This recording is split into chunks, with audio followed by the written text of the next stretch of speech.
Rolling S52 එකනේ බලන ගමන් ඉන්නේ.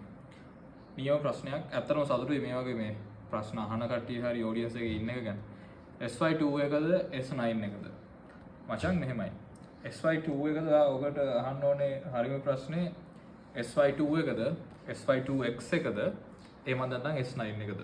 Panasonic කියලා කියන්නේ ඇත්තටම වීඩියෝග්‍රැෆි වලට විශේෂයෙන්ම වීඩියෝ ෆෝකස් වෙලා නම් ඉන්නේ ඔයා ගන්න කැමරා එකේ ලෙජන්ඩරි කැමරා සෙටප් එකක්. නමුත් ලංකාවේ ඇත්තටම Panasonic ඉකෝසිස්ටම් එක එච්චරම ජනප්‍රිය නැහැ. දැන් Panasonic වල ගත්තොත් පොඩ මං සීරීස් එක ගැන කතා කරලා ඉන්නම් මේ මොඩල්ස් වලට එන්න කලින්. කට්ටියට බලන කට්ටිය විශේෂයෙන්ම ගොඩාක් ඉන්නේ Sony users ලා Sony fan boys ලා කියලා කියන්නත් පුළුවන්. මම Sony user කෙනෙක් නමුත් මම Sony fan boy කෙනෙක් නෙමෙයි.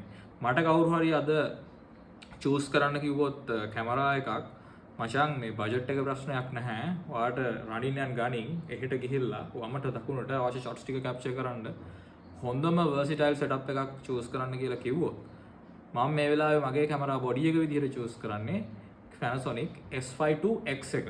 හරි මම කියන්නම් මොකද්ද S52 එකේ S52X එකේ වෙනස කියලා. S9 එකේදී උතන තියෙන එක තමයි S52 එකම S52X එකම එහෙමත් නැත්නම් ඔය දෙක මැද්දේ වගේ තියෙන බොඩි එකක් අලුත් ප්‍රොසෙසර් එකක් එක්ක කපල් කරලා මේගොල්ලෝ දාලා තිනවා අලුත් ප්‍රොසෙසර් එකක් එක්ක කපල් කරලා මේ සෙන්සර් එක S9 S52 එකේ S52X එකේ යන S9 එක අතුරට බේසිකලි නිකන් අපි හිතුවොත් FX30 කැමරා එක Sony ලා කරලා තියෙන්නේ ZV-E10 Mark II එක කරලා තියෙන වැඩේ අර සෙන්සර් එකම අරගෙන දානවා චූටි බොඩි එකක් ඇතුළට.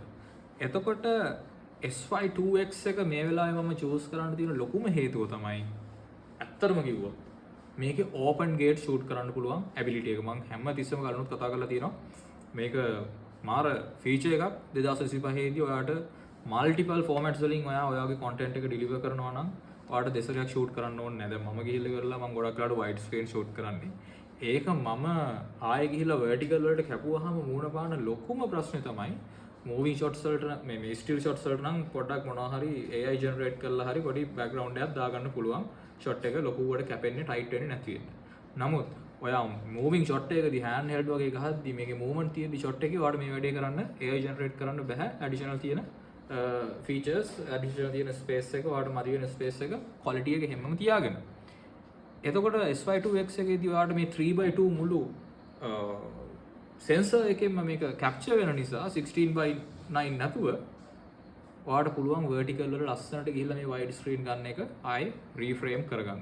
ඉතින් ඔයා ඔය කැමරා දෙකෙන් මොකද්ද choose කරන්න කියලා මගෙන් අහලා තියෙන ප්‍රශ්නෙට මම උත්තරයක් විදිහට කිව්වොත් ඇත්තටම ඔයා මොකද්ද කරන්න කියන එක මත පදනම් වෙනවා. ඔයා මොකද්ද choose කරන්න ඕනේ කියන එක. දැන් S9 එක තියෙන ලොකුම ප්‍රශ්නේ තමයි S52X එකේ වගේ තියෙන capabilities ටික ඔක්කොම තියෙනවා S9 එකේ. full size HDMI එකක් නැහැ. එතනින් එහාට ගියාම built-in fan එකක් නැහැ. මේකේ ලොකුම ප්‍රශ්නේ තමයි overheat වෙන එක. S9 කැමරා එක overheat වෙනවා. ඔයාට 6K මේකෙන් shoot කරන්න පුළුවන් වුණාට 6K ඔයා shoot කරොත් ඔයාට වැඩි වෙලාවක් shoot කරන්න බෑ. මට හරියටම numbers and figures කියන්න ඕන නම් ඔයාට පොඩ්ඩක් Google කරලා ගිහිල්ලා ඉවරලා review එකක් බලන්න පුළුවන්. සාමාන්‍යයෙන් ඔයා English content බලනවා නම් ලෝකේ ඉන්න හොඳම රිවිවර් කෙනෙක් තමයි කැමරාස් වලට. මම බේසිකලි මගේ ඉන්ෆර්මේෂන් වලට ගොඩාක් රිලයි වෙනවා එයාගේ ජෙරල්ඩ් අන්ඩන් කියලා channel එකක් තියෙනවා YouTube එකේ. ජෙරල්ඩ් අන්ඩන් මෙයා හැම කැමරා එකකම අවශ්‍ය අපි වගේ ප්‍රොෆෙෂනල්ස් වලට අවශ්‍ය මේ ෆීචර් ලිස්ට් එක සම්පූර්ණයෙන් go through කරලා මේකේ තියෙන drawbacks මේවා තියෙන ප්‍රශ්න මොනවද කියන එක ඉස්සරහට අරගෙන එනවා හැමතිස්සෙම. ඉතින් ප්‍රොෆෙෂනල්ස්ලා බලනවා නම් එළියේ ඔයා මේ කැමරා එක ගැන දන්නේ නැත්නම් මම මේ මොහොතේ මේ වෙලාවේ මේ කැමරා එකට නොයා ඉන්න හේතුව ළඟදීම Sony A7 5 එක රිලීස් වෙන්න තියෙනවා. දන්නේ නැහැ අද හෙට සමහර රිලීස් වෙයි. ගොඩක් කට්ටිය කියනවා ලබන අවුරුද්දේ පෙබරවාරි වලට වගේ කලින් රිලීස් වෙයි කියලා. ඉතින් මේක රිලීස් වුණොත් ඉතා වැඩි ඉඩකඩක් තියෙනවා මේගොල්ලෝ ඕපන් ගේට් දෙන්න මේ අලුතෙන් රිලීස් වෙන A7 5 එකට.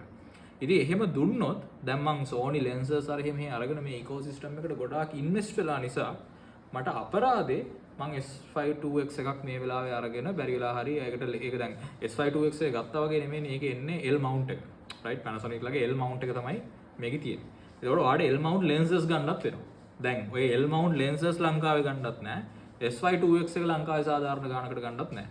දැන් world market එකේ A7 IV වගේ කැමරාවක් එක්ක A74 එකට වැඩිය S52X එක මාර ඇඩ්වාන්ස් රයිට්. ඒ අතින් බැලුවොත් 6K ෂූට් කරන්න පුළුවන්, එක්ස්ටර්නල් රෝ ෂූට් කරන්න පුළුවන්, SSD වලට එළියේ තියෙන එක්ස්පෙන්සිව් ස්ටෝරේජ් ගන්න ඕනේ නැහැ ඔයා. Sony ළඟ තියෙන tough card කියයි type A cards වලට වැඩිපුර වියදම් කරන්න ඕනේ නැහැ. ඔයාලට කෙලින්ම SSD එකක් අරගෙන මොකද වෙවුලන්නේ පොඩ්ඩක් උරට වෙලා ෂූට් කරන්න. ප්‍රශ්නයක් නැහැ මේ.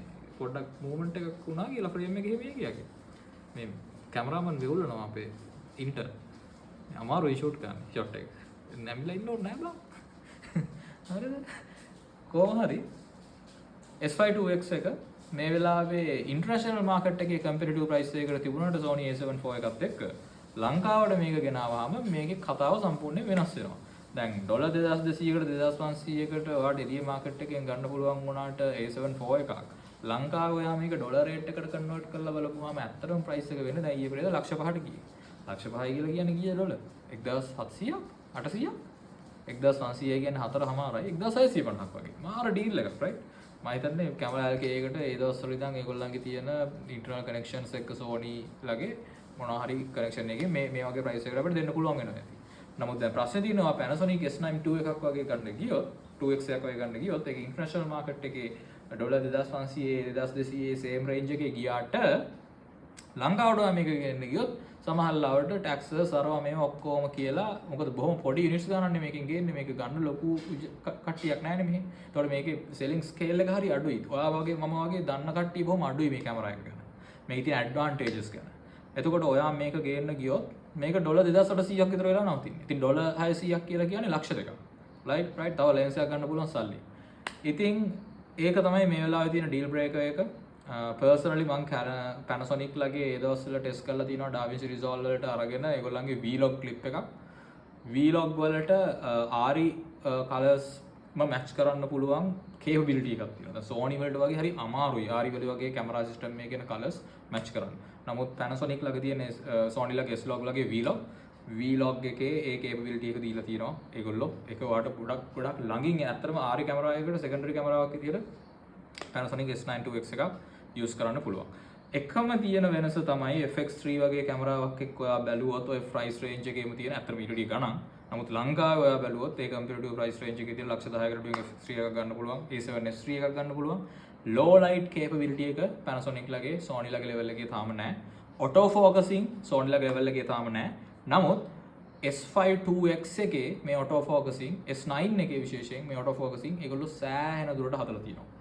ඉස්සර ඉඳන් Panasonic ලා ස්ට්‍රගල් කරපු දෙයක් තමයි auto focus. දැන් GH4 GH5 වගේ කැමරාවක් වුණත් auto focus එච්චර හොඳ නැහැ. නමුත් GH6 මම හිතන්නේ ළඟදිම ආවේ අන්තිමට වෙලා තියෙන GH7 ඔය කැමරාස් වල auto focus system එක හොඳයි. ඒ වගේම ඒගොල්ලෝ වීඩියෝ වලට විශේෂයෙන් focus කරලා තියෙනවා මේ කැමරාස්. personally මම GH series එකේ එච්චර හොඳ ලොකු fan කෙනෙක් නෙමෙයි. හේතුව micro four third sensor එකක් තියෙන ජූඩි sensor එකක්.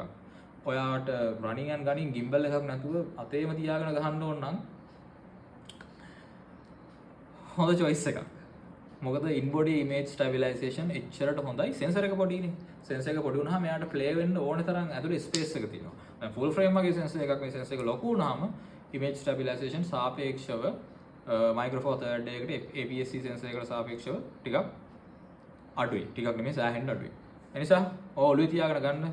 නැවතත් ඔය අහපු ප්‍රශ්නට උත්තරයක් දුන්නොත් S9 එකද S5 II එකද කියලා මම personally කියන්නේ neither. මම කියන්නේ S52X එකට යන්න ඔයා ප්‍රොෆෙෂනල් කෙනෙක් නම් ඔයා වීඩියෝ ફોකස් කරලා වැඩ කරන ප්‍රොෆෙෂනල් කෙනෙක් නම් S9 II X එකට යන්න. ඔයාලට කිසි දෙයකට බය වෙන්න දෙයක් නැහැ. එක දිගට පැය ගාණක් වුණත් කන්ටිනියුස් ෂූට් කරන්න පුළුවන්. මොකද built in fan එකක් කරේ මේ තියෙනවා S52X එකේ. ඒගොල්ලන්ගේ black කරලා body එකත් නමුතුම ගතියක් තියෙනවා. S9 එක in the other hand අර capabilities ටික ඔක්කොම තියෙනවා video wise. නමුත් ඔයා මේකෙන් වැඩක් කරන්න ගියොත් professionally convenience නෑ body එක. හැබැයි ඔයා travel කරනවා නම් වගේ එළියට ගිහිල්ලා ටක් ගාලා moments ටික high quality විදිහට capture කරගන්න නම් ඕනේ ඔයාට ඒක හොඳ cam එකක්. නමුත් ඔයා professional කෙනෙක් නම් ඔයාට convenience එක ඕන නම් ඔයා ලොකුවට time එකක් නැතුව tight schedules වල sets වල open sets වල වැඩ කරනවා නම් ඔයා interviews වගේ long taste shoots කරනවා නම් S5 II එකට යන්න එපා S52X එකට යන්න.